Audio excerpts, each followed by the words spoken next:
Agape Liberty Home Mortgage. What's today's topic? How is employment verified? And this, my friends, is super important, okay? So, how do we verify employment? There is a form called a verification of employment. We take that form, we send it to the employer, and the employer fills it out. Now, you might say, Hesh, but they gave you their pay stubs. Fair enough, that's true. But the pay stubs only show me what they've done in the current year. It does not show me what they did in their previous years, okay? Why is that important? Because the pay stub this year shows they're on pace to make $60,000. That's awesome, it's great. Pay stub doesn't tell me that last year they made $90,000. So suddenly the question becomes, wait a second, you made 90 last year and you're gonna make 60 this year? What's going on with your income? Now you might say, Hesh, but they gave you their W-2. True, they gave me their W-2. So I saw that last year they made 90, and let's just pretend the pay stub shows they're pacing for 110, okay? Watch this one, this is important. The reason we send a verification of employment to the employer, we send the form to Human Resources, or if it's a small mom and pop shop, the owner is also HR, payroll, janitor, toilet cleaner, and 55 other things. And those who own businesses, you know what I'm talking about, okay? We send it to the owner, whomever, HR fills it out. This is why we send the form there. The pay stub doesn't show me what they made last year. The W-2 does not itemize out the income. Listen to what I just got done saying. The W-2 does not itemize out income. Why is that important? Simple. This year, they're pacing for $100,000. Last year, they made $90,000. So you're sitting here saying, this is awesome. They made 90 last year. They're gonna make 100 this year. All sounds well. It's great. Well, last year, they were salaried at $90,000. The whole company was taken over on January 1st of this year, and the company that took them over completely turned them upside down on their heads.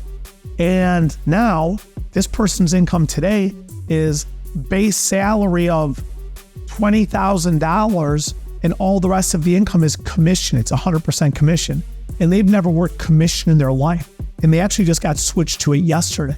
So yes, their pay stub might be pacing for $100,000, but now, last year, it was one salary, 90 grand. This year, it's two incomes, or I should say income streams. It's a base plus commission.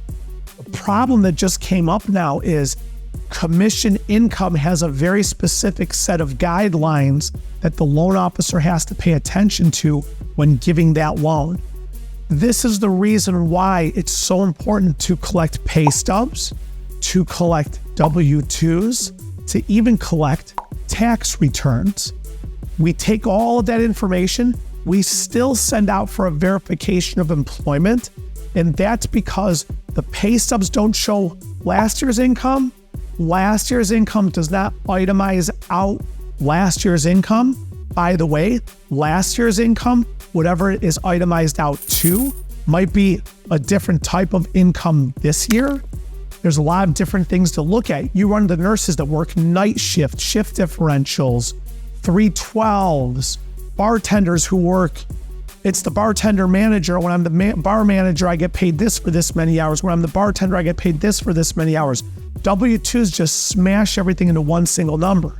Pay stubs, I could show you pay stubs where literally I'm looking at the pay stub and I'm just sitting here saying like, how are they? I just had this happen as a matter of fact, where the one employer was paying the person just based on like how much they generated in gross income for the business. It's a very small business and they pay in very awkward ways. This is why when you look at pay stubs, they don't tell the whole story. When you look at W-2s, it doesn't tell the whole story. When you look at a tax return, it doesn't tell the whole story. We send a form called a verification of employment. It itemizes out the income. It's actually very specifically, it's in section 2 of the document. It itemizes out the income. It tells you the start date for the employee. It tells you the job title they have. It tells you the probability of continued employment.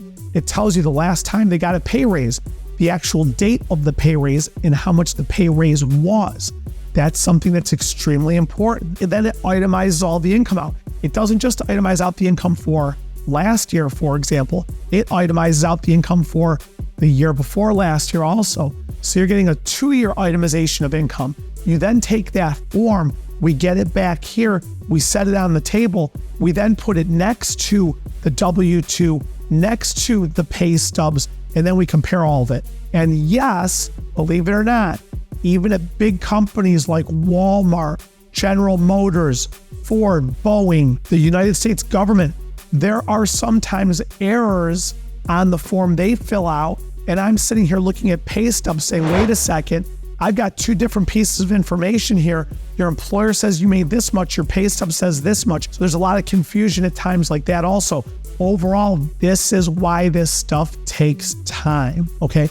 But that is how we verify employment. There's a lot to it, especially if you're an agent. Pay attention to what I'm telling you. So that's why you have to subscribe, like, share, comment, do 20 other things, and I'll catch you on my next video and see you then.